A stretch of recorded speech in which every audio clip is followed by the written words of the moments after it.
तो आजकल की इंग्लिश में सबसे बड़ी समस्या ये होती है प्रीपोजिशन। प्रीपोजिशन आजकल के स्टूडेंट को बहुत परेशान करता है कि प्रीपोजिशन को कहाँ यूज किया जाए, कैसे यूज किया जाए और कहाँ लगाया जाए। हाई स्कूल के बोर्ड पेपर में बाकायदा प्रीपोजिशन का एक क्वेश्चन आता है कि प्रीपोजिशन को कैसे यूज करना है, कहाँ यूज करना है। इंटर के बाद जितनी भी कंपटीशन एग्जाम है उसमें प्रीपोजिशन एक बहुत बड़ी दिक्कत का कारण बना हुआ है।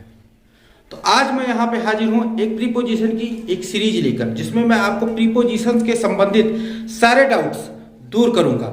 और ये इस सीरीज का पहला वीडियो लेक्चर है जिसमें मैं आपको प्रीपोजिशन का इंट्रोडक्शन दूंगा और प्रीपोजिशन के बारे में थोड़ी सी जानकारी दूंगा।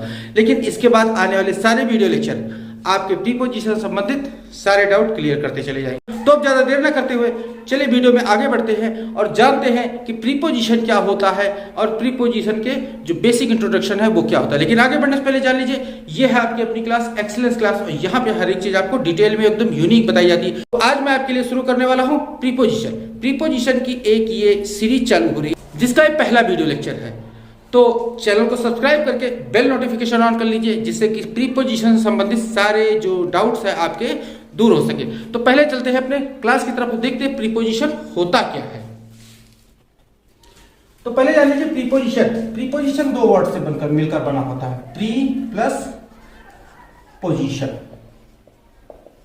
प्री प्लस पोजिशन, प्री का मतलब हुआ बिफोर यानी कि पहले, और पोजिशन का मतलब हुआ प्लस यानी बिफोर प्लस। मतलब अर्थात ये कह सकते हैं कि प्रीपोजिशन वो शब्द होते हैं कि जो किसी नाउन या प्रोनाउन के पहले प्रयुक्त होकर उसका संबंध अन्य वाक्य से दिखाएं, उसी को हम प्रीपोजिशन कहते हैं। प्रीपोजिशन की एक डिफिनेशन में लिख देता हूं जिससे आपको और अच्छे से क्लियर होगा। तो देखिए डेफिनेशन क्या लिख रही, a preposition is a word used before noun और pronoun to show its relation with the other words of the sentence. मतलब प्रीपोजिशन वो शब्द होता है, वो वर्ड होता है जो नाउन या प्रोनाउन के पहले प्रयुक्त होकर उसका संबंध जो है वाक्य के अन्य शब्दों के साथ दिखाता है। क्लियर? तो उम्मीद करता हूं डेफिनेशन आपको समझ में आ गई होगी। तो डेफिनेशन नोट कर लीजिए, फिर इसके कुछ और इंट्रोडक्शन देते हैं इसका हम। तो देखिए कुछ सेंटेंस मैंने लिए, इस सेंटेंस में मैंने प्रीपोजिशन का यूज किया। कहां कहां?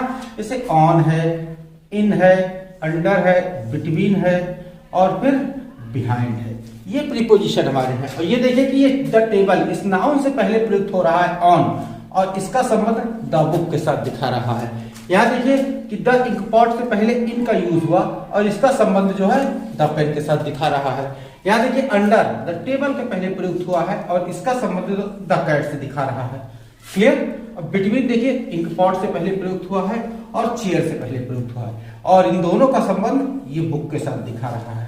या बिहाइंड देखिए द हट के पहले प्रयुक्त हुआ है और इसका संबंध द बॉय के साथ दिखा रहा है। क्लियर?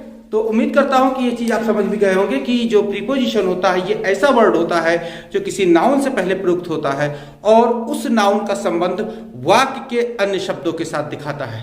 क्लियर?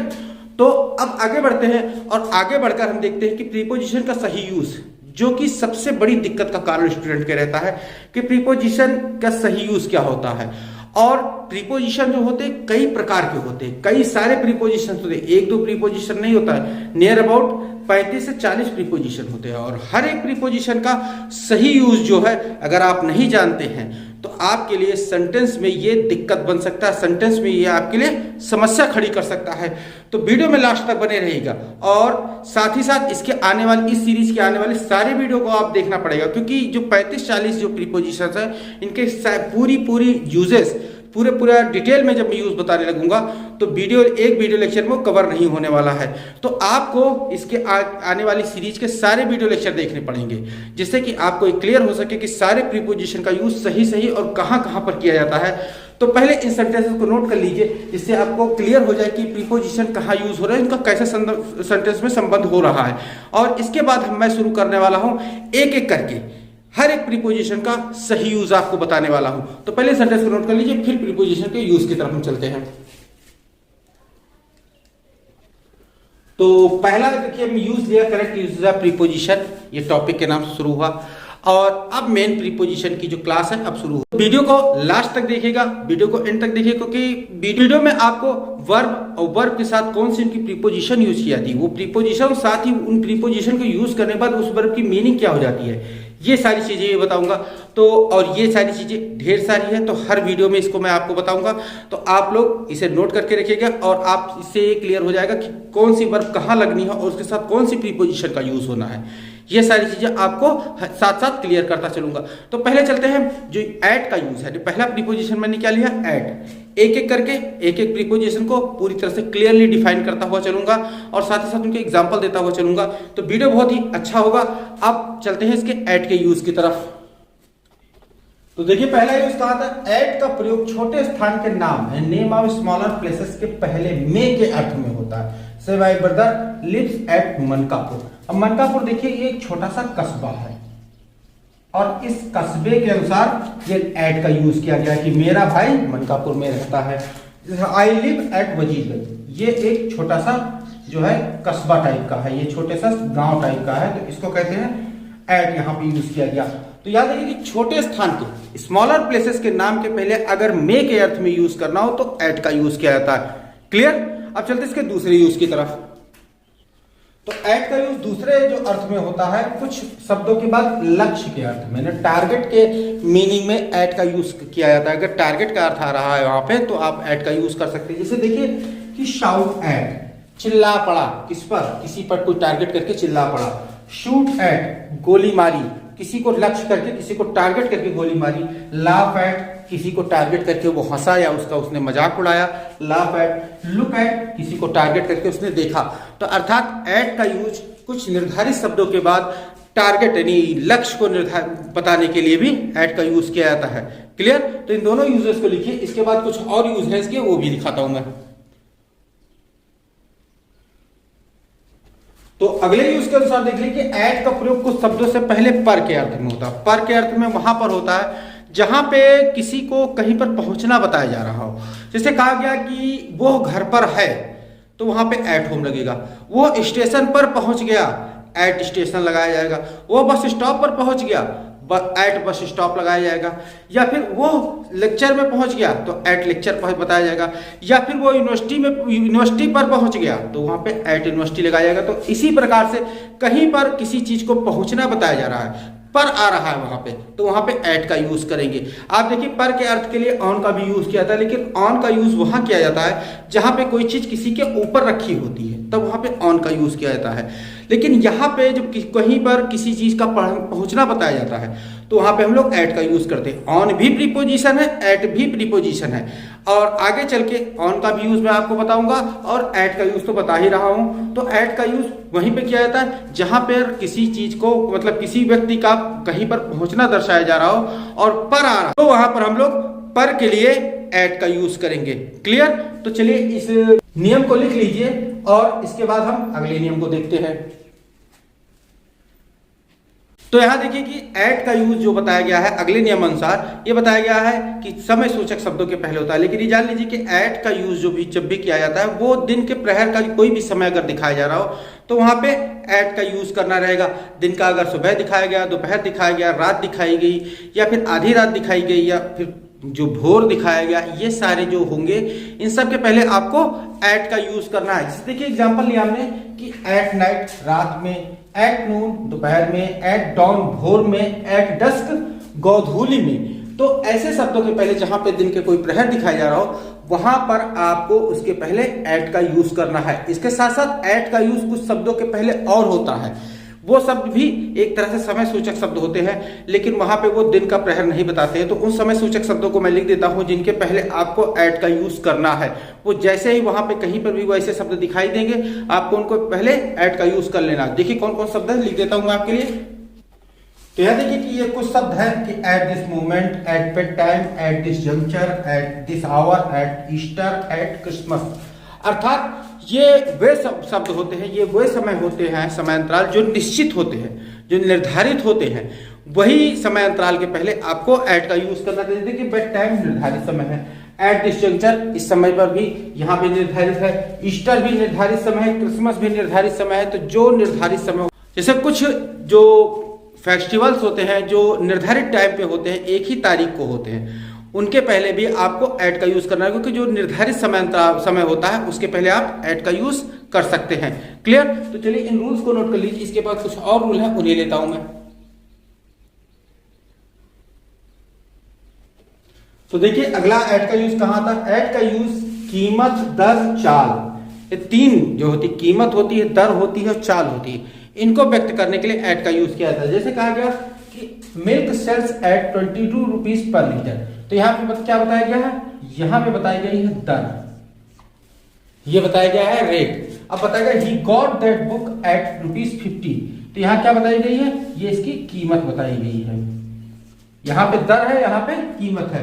और the motorcycle running at 50 kilometre per hour, तो यहाँ पे क्या बताया गया? इसकी चाल बताई गई है। तो क्लियर? तो कीमत, दर, चाल, अगर इनको अभिव्यक्त करना है तो इनके पहले आपको ऐड का यूज करना ही है। क्लियर? अब चलते हैं इसके अगले रूल की तरफ। तो अगला रूल देखिए क्या कहता है? ऐड का प्रयोग टेम्परेरी एक्शन को अभिव्यक्त करने के लिए किया जाता है। टेम्परेरी एक्शन मतलब जो अस्थायी कार्य होता है, जो परमानेंट कार्य ना हो रहा हो, अस्थायी हो, उसको बताने के लिए ऐड का प्रयोग किया जाता है। क्लियर? इस तरह एग्जांपल लिया हमने कि ही इज एट वर्क, वो कार्य कर रहा है, अर्थात ही इज वर्किंग नाउ, वो अभी कार्य कर रहा है, नहीं कोई टेम्परेरी परमानेंट उसका नहीं है, कुछ देर बाद कार्य करके फ्री हो जाएगा, तो टेम्परेरी कार्य कर रहा है, मतलब टेम्परेरी एक्शन उसका हो रहा है कि वो अभी कार्य कर रहा है। सी इज एट प्ले, वो अभी खेल रही है, मतलब वो खेल रही है, सी इज प्लेइंग नाउ, वो अभी खेल रही है, लेकिन उसका जो खेलना है परमानेंट एक्शन नहीं है, ये टेम्परेरी एक्शन है। तो ऐड का यूज हम लोग टेम्परेरी एक्शन को भी बताने के लिए करते हैं। क्लियर? और देखिए कि कितनी डिटेल में मैं आपको एक एक जो प्रीपोजिशन है इसका यूजेस समझा रहा हूं। तो भाई वीडियो अगर अच्छा लग रहा हो, वीडियो से आप समझ रहे हो, तो लाइक कर दीजिए और एक एक जो प्रीपोजिशन का यूज आप लिखते हुए चलिए, क्योंकि अगर एक एक प्रीपोजिशन का यूज आप लिखते हुए पूरी तरह से डिटेल में लिखते हुए चलेंगे तो निश्चित मानिए कि आप कभी भी प्रीपोजिशन के यूज में कंफ्यूज नहीं होंगे कि किस शब्द के साथ कहां पर प्रीपोजिशन का यूज किया जाता है। वीडियो सीरीज बहुत लंबी होने वाली है, तो चैनल को सब्सक्राइब करके बेल नोटिफिकेशन ऑन करके रखें, तो ये वीडियो सीरीज आपको बिल्कुल सही समय पर आपके मोबाइल पर मिल जाया करेगी। तो चैनल को अभी सब्सक्राइब कीजिए, अगर नहीं किया है तो करके जाए, तब आगे बढ़िए। सब्सक्राइब कर लिया, अगर नहीं किया तो लाल बटन दबाइए और बगल में बेल नोटिफिकेशन ऑन कीजिए, क्योंकि ये सीरीज बहुत ही इंपॉर्टेंट होने वाली है। ये बार बार कह रहा हूँ, चाहे इसमें हाई स्कूल के स्टूडेंट हो, चाहे इंटर के स्टूडेंट के लिए हो, चाहे किसी कंपटीशन की तैयारी कर रहे हो, ये वीडियो सीरीज बहुत इंपॉर्टेंट होने वाली है। तो चैनल को सब्सक्राइब जरूर कर लीजिए और इस रूल को अब नोट कीजिए। इसके बाद कुछ और इसके रूल हैं, हाँ अभी और रूल हैं इसके, ऐड का यूज कहां कहां कैसे कैसे किया जाता है, इसके अभी और रूल हैं, वो भी इसके आगे मैं बताता हूं। तो पहले इन रूल्स को नोट कर लीजिए, उसके बाद फिर आगे बढ़ते हैं और इसके रूल को और देखते हैं कि इसका और कितना डिटेल में रूल जा सकता है। तो अब अगला रूल देखिए क्या है कि ऐड का प्रयोग उम्र या चरण, एज दिखा रहा हो या एज की स्टेज दिखा रहा हो, वहां पे अगर वैसे शब्द आ रहे हैं तो उनके पहले आपको ऐड का यूज करना है। जैसे देखिए कहा गया कि my grandfather died at the age of 60, यहाँ पे देखिए कि एज जो दिखा रहा है 60, ये ऐड का यूज किया गया। या फिर कहा गया आई लेफ्ट कॉलेज एट 25, यहाँ स्टेज दिखा रहा है कि 25 साल की एज में मैंने जो है कॉलेज छोड़ दिया, इसलिए ऐड का यूज किया गया है। तो यहाँ क्लियर हो गया होगा आपको कि कहीं पर अगर एज दिखाई जा रही हो या स्टेज दिखाई जा रही हो, लाइफ की स्टेज दिखाई जा रही हो, बुढ़ापा हुआ, जवानी हुई, बचपन हुआ, ये सारी स्टेज दिखाई जा रही हो, तो वहां पे आपको ऐड का यूज करना है। ऐसे शब्दों के पहले आपको ऐड लगाना ही लगाना है। क्लियर? तो इसी के साथ अब ऐड का यूज खत्म होता है। डिटेल में था, ऐड का यूज पूरी तरह से खत्म हो गया। अब आगे बढ़ते हैं और आगे बढ़ के अपने उन शब्दों को लेते हैं जिसका प्रॉमिस मैंने आपसे शुरू में किया था कि मैं आपको कुछ वर्ब दूंगा, वर्ब के साथ कौन सी जो प्रीपोजिशन यूज होती है वो बताऊंगा और उसकी मीनिंग क्या होती है ये भी बताऊंगा। तो अब चलते हैं अपने उसी टॉपिक की तरफ, कुछ वर्ब लेते हैं, वर्ब के साथ उनकी कौन सी प्रीपोजिशन यूज होनी है वो लेते हैं। तो पहले इसे नोट कर लीजिए, नोट करने के बाद फिर आगे बढ़ते हैं। तो देखिए कुछ मास्टर की मैंने आपके लिए ढूंढ के लाया हूं और इन मास्टर की के साथ इस वर्ब की जो ये मीनिंग है, ये मीनिंग लिखी हुई है और इसके साथ प्रीपोजिशन जोड़ा जा रहा है। और प्रीपोजिशन ये वर्ब किसके लिए यूज किया थी वो वर्ड यहाँ लिखा गया है। मतलब कहा गया अब्सटेंड माने अलग रहना, अब्सटेंड के साथ आपको फ्रॉम जोड़ना है और ये किसी से कोई किसी चीज का अलग रहना बताता है। एक्सीड माने स्वीकार करना, टू इसमें रिक्वेस्ट स्वीकार करने के लिए कहा जा रहा है। क्लियर। अकॉर्ड में राजी होना, अकॉर्ड के साथ आपको विद का यूज करना है। और ये समथिंग, किसी चीज के लिए राजी होना, किसी कोई वस्तु के लिए राजी हो जाना। फिर एक्यूज, दोषारोपण करना ऑफ समथिंग, यानी किसी का किसी के ऊपर दोष लगाना। और एक्यूज के साथ आपको ऑफ का यूज करना है। क्लियर। एक्विट, एक्विट माने मुक्त करना, इसके साथ आपको प्रीपोजिशन ऑफ यूज करना है। और एक्विट यूज किया जाएगा चार्ज के लिए, किसी को किसी के चार्ज से मुक्त कर देना। फिर एडमिट, एडमिट माने स्वीकार करना, एडमिट के साथ आपको ऑफ का यूज करना है। और एडमिट जो लगेगा वो एक्सक्यूज के लिए लगेगा। क्लियर। फिर है एडमिट, एडमिट माने प्रवेश करने देना, ये टू या इनटू लगेगा। इसमें किसी सीक्रेट में, किसी रहस्य में आपको प्रवेश करने देना है तो आप टू या इनटू का यूज कीजिए। फिर एग्री, एग्री माने सहमत होना, उसके साथ आपको टू का यूज करना है। अगर एग्री प्रपोजल के लिए कहा जा रहा है, किसी प्रपोजल से, किसी प्रस्ताव से आप सहमत हैं, तो आप एग्री के साथ आप टू का प्रीपोजिशन का यूज करेंगे। क्लियर। लेकिन अगर वही एग्री किसी व्यक्ति से सहमत होना बताया जा रहा है, व्यक्ति से सहमत होना, तो आप टू की जगह पे विद का यूज करेंगे। क्लियर। यानी कि अगर किसी प्रपोजल से आप सहमत है और एग्री का यूज कर रहे हैं, तो आप वहां पे टू का यूज कीजिए। अगर किसी व्यक्ति से सहमत है, व्यक्ति के सुझाव से सहमत है, तो आप वहां पे विद का यूज कीजिए। क्लियर। अब आज तक अराइव, अराइव पहुंचना, अराइव माने पहुंचना। अगर किसी कंक्लूजन, किसी निष्कर्ष पे पहुंचना है या किसी स्मॉलर प्लेस पे पहुंचना है, तो आप वहां पे एट का यूज कीजिए। अराइव के साथ आप एट तभी लगाएंगे जब किसी कंक्लूजन, किसी निष्कर्ष पे पहुंच रहे हैं या किसी स्मॉलर प्लेस पे पहुंच रहे हैं, तब अराइव के साथ आप एट का यूज कीजिए। लेकिन अगर अराइव के साथ, अराइव जो है आप कहीं पर बड़े स्थान पे पहुंच रहे हैं, जैसे दिल्ली हुआ, लुधियाना हुआ, या फिर और कोई बड़ी सिटी हुई, कोई बड़ी जगह हुई, अगर वहां पे पहुंच रहे हैं, तब वहां पे एट की जगह पे आपको इन का यूज करना है। क्लियर। तो ये कुछ वर्ब थी, इनके साथ कौन कौन सी प्रीपोजिशन यूज होती है और इन वर्ब का यूज किसके लिए किया था, ये वर्ड्स लिख दिया मैंने। और ये वर्ड इतने पे ही एंड नहीं होने वाले, इसमें और भी बहुत सारे वर्ड हैं। तो आपको इसके लिए पूरी वीडियो सीरीज देखनी होगी। हर वीडियो सीरीज में कुछ वर्ब्स, उनके साथ लगने वाले प्रीपोजिशन और वो किसके लिए वर्ब यूज की जाती है और उसकी मीनिंग क्या होती है, हर वीडियो सीरीज में मैं आपको देने वाला हूं। तो वीडियो सीरीज को आपको पूरा देखना होगा और हर एक वीडियो में आपको बने रहना होगा। कोई भी वीडियो आप मिस कर देंगे तो कुछ ना कुछ इंपॉर्टेंट रूल छूट जाएंगे। जैसे आपको आज मैंने एट का यूज सिखाया, एट जो है एक ही प्रीपोजिशन था, इसका यूज बताया, देखिए कितना डिटेल में बताया। इसके साथ अगला जो वीडियो लेक्चर आएगा उसमें किसी दूसरे प्रीपोजिशन का यूज यानी इन का यूज में लेकर आने वाला हूं और उस वीडियो लेक्चर में आपको इनका पूरा डिटेल यूज में आपको बता दूंगा। और उसके साथ साथ ये वर्ब, इसके साथ लगने वाले प्रीपोजिशन का भी अलग से बताऊंगा। तो आज इस वीडियो लेक्चर को मैं समाप्त करता हूं, लेकिन समाप्त करने से पहले इस पूरे जो चार्ट है, चार्ट को नोट कर लीजिए।